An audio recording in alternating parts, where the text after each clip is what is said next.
Hello everyone, my name is Kathan and today we will be discussing the problem traffic lights from the sorting and searching problems of the CSES problem set. Let's begin. Let me read out the question for you.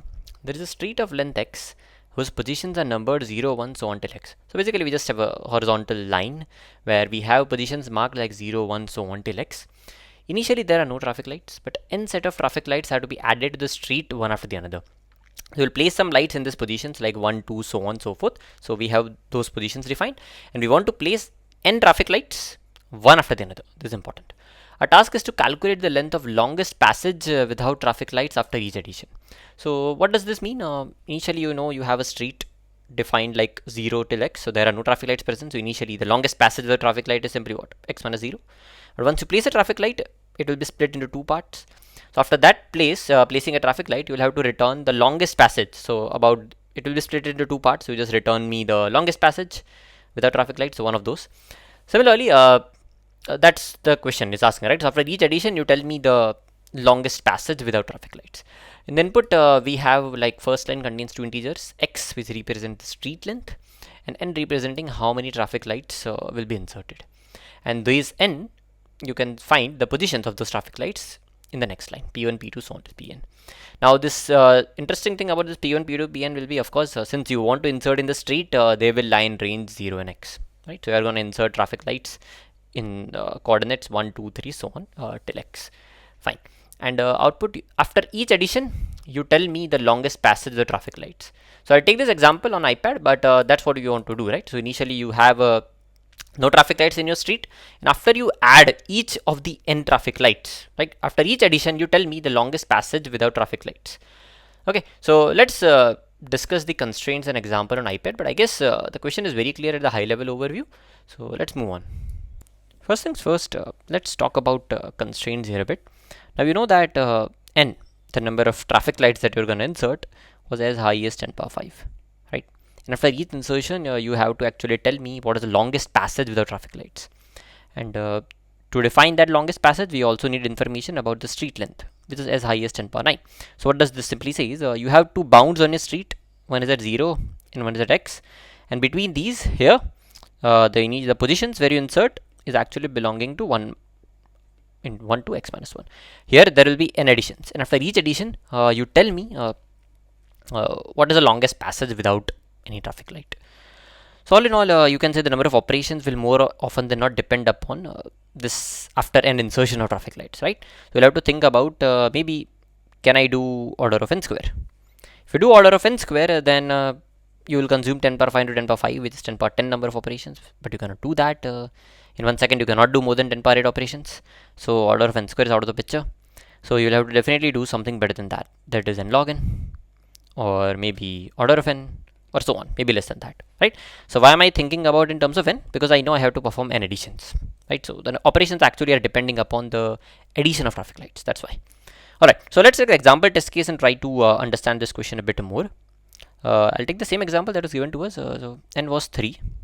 So there will be 3 insertions, and x was 8. So what this x equals to 8 means is the boundaries of your street are defined like this: 0, 0, and 8. Right. So all the traffic lights will be inserted here. Fine. So let's just insert the traffic lights in order, one after the another. Right. So one important thing is the traffic lights will have to be inserted in order, that is from left to right. Okay, the first light has to be inserted at position 3. Okay, at position 3. So position 3 is somewhere here, right? So after this insertion, you tell me the longest passage without traffic light. So one passage is this of length 3, and one passage is this of 8 minus 3, that is 5. So of course the longest passage is of length 5. So you output me 5. Okay, you print 5. And after 3, you insert one more traffic light at 6. So 6 is somewhere here, I guess, right? So once you do this, what happens? What are the passages you have? This guy is of length 3, this guy is of length 3, and this guy is of length 2. What is the longest passage length? 3 or 3, whatever, right? So you can just print me 3 after this, right? So after each addition, you tell me the longest passage with no traffic lights. Okay, and the last one was actually at 2. The 2 would be somewhere here, right? So 2 would be somewhere here. So now what is the longest passage here? So this is of size 2, this is of size 1, this is of 3, and this is of 2. So this you have to return, right? and that's that. So this is what you should output 533, because after inserting the first traffic light, the longest passage length was 5. After inserting the second traffic light, the longest passage length was 3. After inserting the third traffic light, the longest passage length was 3 again. Fine. So that's about you can say the example test case. Now how are you going to approach this question then? Let's see.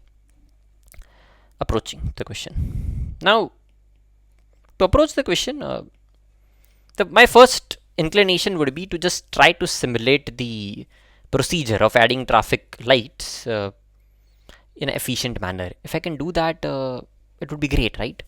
So before we do that, let's do some housekeeping and define where we are currently. So before the procedure starts of inserting the traffic lights, I know that I have two edges, you can say 0 and x, right? So all the traffic lights are inserted in this somewhere between here. So okay, that's a good starting point.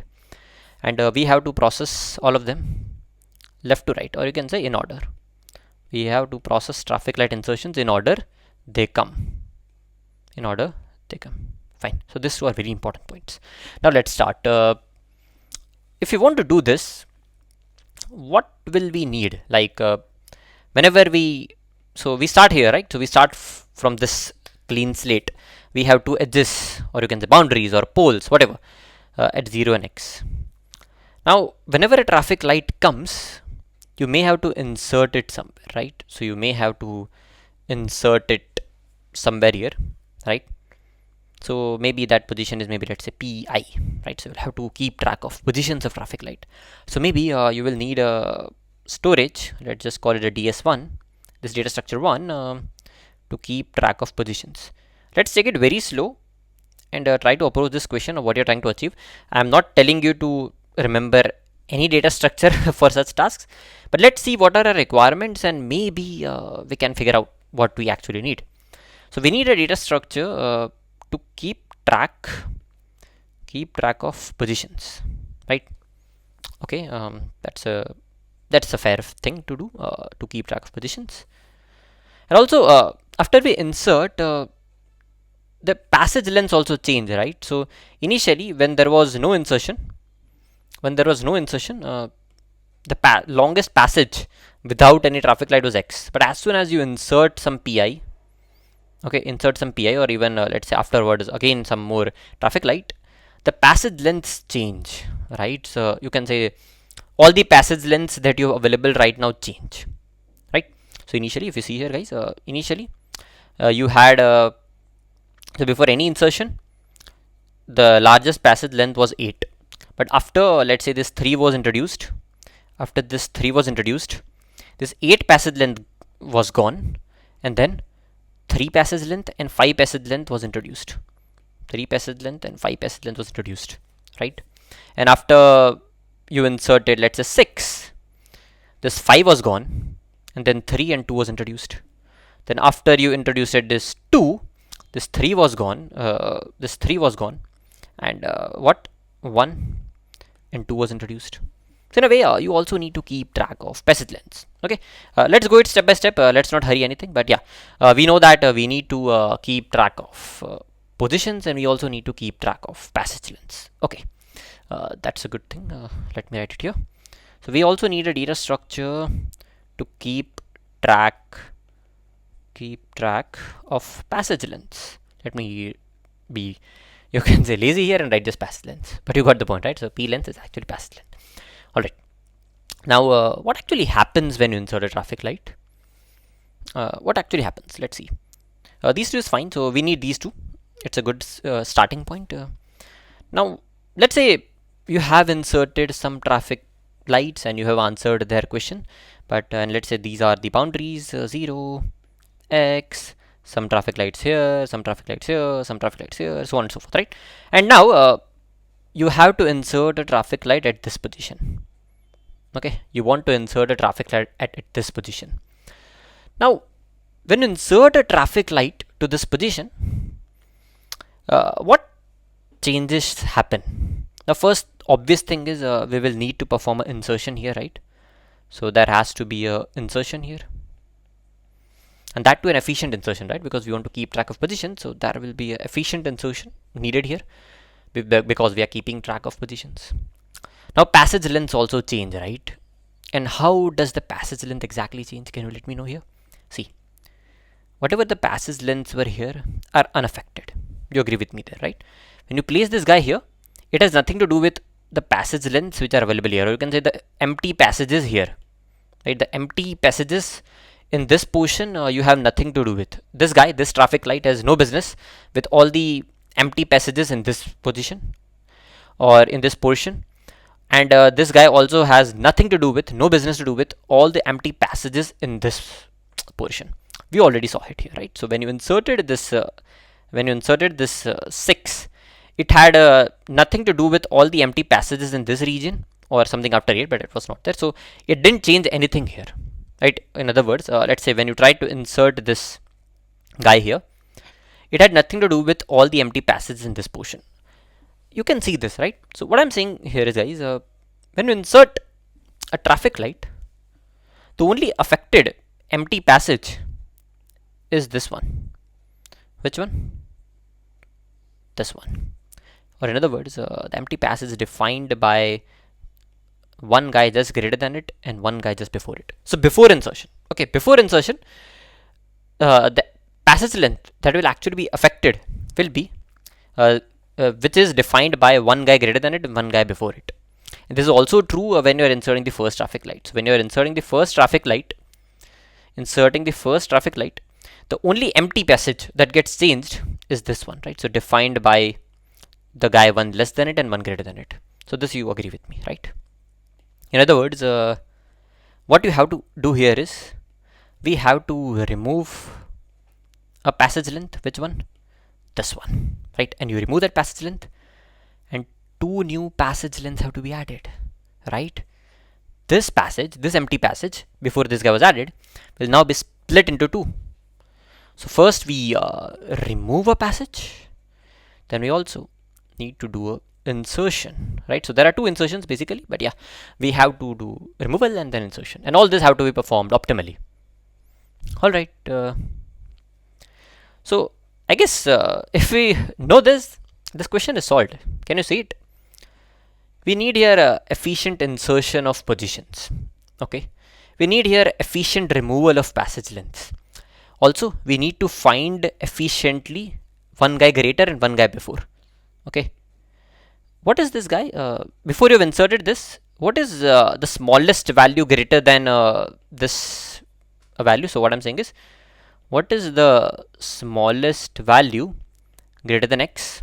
Can you find this value, the smallest value greater than x, this r, in a data structure very optimally? Remember it? Do you remember it? If you remember it, please comment down right now. Otherwise, I'm gonna spell it. So we want to find the smallest value greater than some value, that is smallest value greater than x. You can just store all of this in sorted fashion and call your good old upper bound, right? So this r is your good old upper bound, and this L is just one before the upper bound, right? So you also need upper bound operation, right? So why do you need upper bound information? Because when you are about to insert a traffic light, you need guy one just greater than it and one guy just before it. So you need these 3 optimally and you need this optimally. You can clearly see you can use sets here. Sets comes to your rescue, right? So now that we have done the hard work of actually figuring out what we need to keep track, I think we can write a pseudocode here, right? So after we have actually made changes to all the passage lengths, all that remains is to simply find the max in this passage lengths set, right? So all these, both of these will be sets. This max also can be figured out in optimal manner, right? So in at least C++, you just have that r begin iterator, which can give you the maximum element in the set in just constant time. Or even if you have to do it in other languages, I am not sure, but it should not take more than log n. Fine. So let's write the pseudocode here and try to formalize this approach. So now we need a set to keep track of first positions, right? So where traffic lights are present. And we also need a set to keep track of empty passage lengths, which I call it p lengths. Okay. But do we need a set? Like, will a set work here in passage lengths? You know that the passage lengths, a passage length can be present more than once, right? So here you will require a multi-set, right? Because if there are 2 passage lengths of size 3 and if you insert a traffic light somewhere here, only this gets affected, right? This 3 still remains, so we have to keep track of that. So that's why I'm multi-set. But for positions, now I know the way question is structured, you might be having more than one traffic light at a given position, but we actually don't need to keep track of it, right? So that's why we just need a set here. Fine. Now initially, before the first insertion, what do we have? We have two imaginary traffic lights at 0 and x, right? So this will be basically, when I insert the first traffic light, this will be my R and this will be my L, right? This will be my upper bound and this will be, you can say, just one before it. Okay, so initially this positions will actually have two imaginary traffic lights, or you can say edges at 0 and x. So we'll need that. And initially, before we start processing the traffic lights, we will have the longest passage length without traffic light to be x. So for p length as well, you will have to insert x, right? So yeah, so we start our positions and passage length set like this. Fine. Then we just process. Then we just process pi. That is, we try to add traffic lights one by one. Now what is the first thing we do? We find out the upper bound and just before the upper bound, right? So before this insertion, we try to find out the upper bound R and L in our position set, right? So we can do that. Find L and R in my position set. This I can do, right? Optimally, right? This I can do optimally. In a set I can do it in very efficient manner, that is in login. Then whenever you try to insert traffic light here, these passage length will go, this passage length will be added. That is, now the next change will happen to passage length set. Remove R minus L. This empty passage length will go now from p lengths, the passage lengths, and we add L minus pi and R minus pi in passage lengths, right? Now you can say after this addition, now you have the new set of passage lengths. Right? So after the addition, whatever the passage length that we'll have, right? So whatever all the possible, like you can say all the passage lengths in the current configuration. So here you can just simply now print the max of passage length. Now this can be actually calculated in optimal manner. So at least in C++, you just have that rbegin iterator you have to call. It returns the maximum element in just constant time. But even if you want to do it, you can do it in login, right? So you can implement that. Fine. So that's one thing. And lastly, you have to insert this traffic light, right? So simply add pi into position. So yeah, I mean that's the pseudocode, right? It can be like, you can easily see all the operations here are some set operations only, right? So if you want to write it more concretely, this finding this all operations, like this guy is gonna consume upper bound, and this is what, just you have to go just one step back from the upper bound. So this is just a constant time operation here. Then like this will return you an iterator. You just go one step back. It's in constant time. Fine. Then what next? Then remove. This is what, erase operation from a set. This also can be done easily. So this is an erase operation. Then we add. So these are insertion operation, right? And this is, again, I told you can just directly find it using rbegin. And this is again an insertion operation. That's all you can see is all these individual operations don't cost more than some constant into logarithmic time. So overall, you can clearly see the time complexity turned out to be n, because we have n insertions to be made. And in each insertion, you only do some constant into log n number of work, where n being the size of your sets, right? The sizes of the sets won't grow beyond n. You can easily verify it for yourself. And this is the time complexity here. What is the space complexity then?